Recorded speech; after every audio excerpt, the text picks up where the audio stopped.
朋友们好，有朋友看过我给电瓶测量好坏的这个视频吗？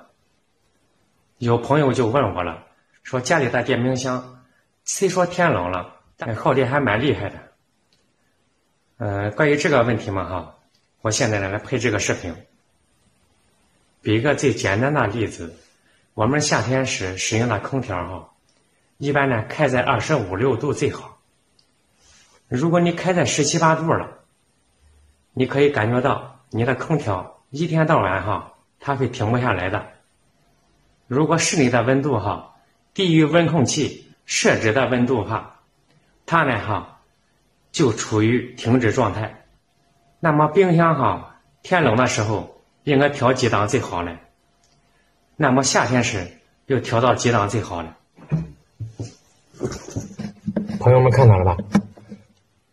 这是7个档位的如果夏天时你可以调到5这个数字最好。如果是天冷的时候你就调到3，看到了吧？如果你的冷冻室里边结霜太厉害了，你就可以把它调到1就行了。0是关机，看到了吧？调到3档3档。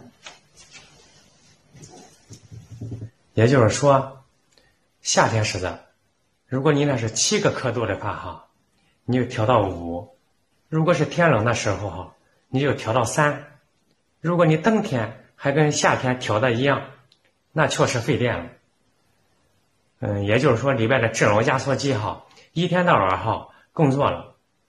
如果你的冰箱是电脑版的，那么你看那个数字，也就是冷藏室的温度3到8度最为合适的，冷冻室的温度0下18度。